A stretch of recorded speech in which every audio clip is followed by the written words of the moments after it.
All right, Dan, let's move to the Eastern Conference here. I want to talk about Philadelphia. Paul George is making his preseason debut on Friday night, but we got news that Embiid is not with the team. He's being evaluated, they said. I don't know exactly what this means, if he will be out for any extended period of time, but it's a little bit concerning nonetheless for Philadelphia.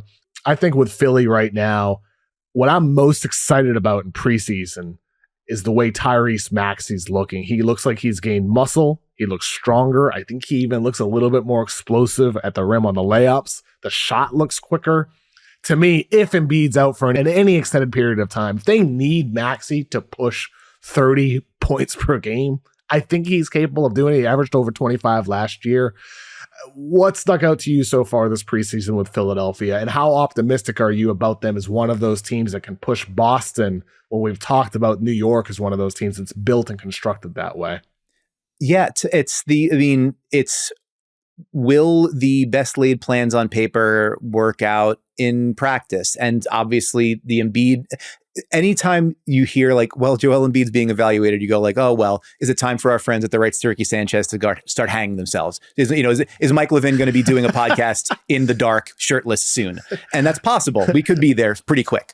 But the whole the gambit here was, it requires Embiid to be full tilt, full strength, multiple legs, ambulatory Joel Embiid in April, May, and June. And so it's a similar conversation to the one we had about Is Kawhi it a bad Leonard. thing on that note, Dan? Is it a bad thing if he misses time now? Couldn't it actually be a good thing if they wrap Embiid and bubble wrap until, I don't know, February, and then bring him back fresh and perfect shape and then have him begin his season then? Is that the worst thing? No, I mean, I think, this is why you have Andre Drummond, right? Overqualified backup center Andre Drummond. And, it's why you get multiple stars capable of operating as like number one options in Tyrese Maxey and Paul George.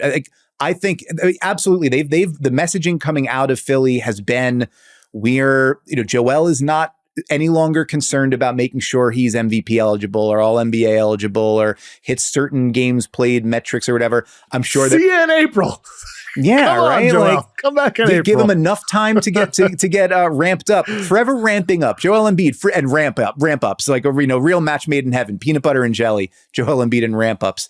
But I think, yeah, if you are, the concern I would have, and this is concern trolling a little bit or glass half empty look, but would be if you are without Embiid for an extended period of time, you are then asking a lot of Tyrese Maxey. You're asking a lot of Paul George in ways that maybe, run up their odometer before you get to the games that matter most. And so like, that's the concern I would have, but it's why Daryl Morey makes the money that he makes to fill out the roster in the way that he has with, depth pieces that should be able to all, theoretically step into slightly larger roles and occupy larger shares of the offense and more responsibility on the opportunity, on the off chance that you don't have one of your main guys for an extended period of time. I think also that, hope springs eternal in September and October. So like maybe this is just abundance of caution evaluation and he'll be completely fine for opening night. But I think the idea, like the entire premise of this team was do everything we can to get another superstar in the door so that we have three of these guys ready to go come April. And if a little bit extra time off for Joel Embiid at the beginning of the year, coming off of the Olympics, coming off of the short summer, all that kind of stuff, if it affords him the opportunity to be at his best when his best is required, I don't think anybody in Philly is going to mind too much. Although, like things are going a little bit rocky for Philadelphia folks right now. Like Philly's going down to the Mets, the Eagles are in dire straits. Like these are tough times. So maybe the Sixers need to Tyrese Maxey with the effervescence, the ebullience, the like sunshine that he brings, that might be needed more now than ever. Now tell me this, I'm not a big baseball guy anymore. Sure. I used to love baseball. It was one of my number one sports when I was a little kid. Phillies this year, weren't they having an unbelievable season in July, like best record in baseball, and things kind of petered out towards the end of the season? Then they lose in 4 games in the NLDS. Is that accurate, Dan? They were one of the best teams in baseball by far. Absolutely. They had the grim luck of running into a team that has been fueled apparently by Grimace from McDonald's. The New York Mets and Grimace is another match made in heaven, just like Joel Embiid and ramp ups. Terrible. It's wild. Typical.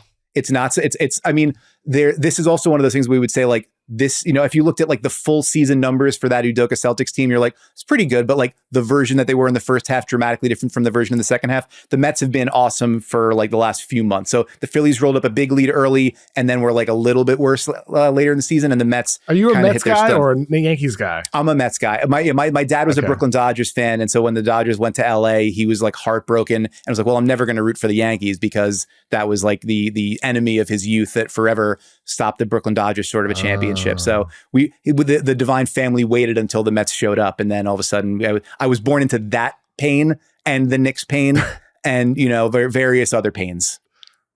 Oh, I mean, things could be good right now. We'll see. That's right. We're taking it the way it comes now. But the challenge is, I'm talking to dads and moms at pickup and at school, and they're like, "Does your daughter dig the Knicks now that like?"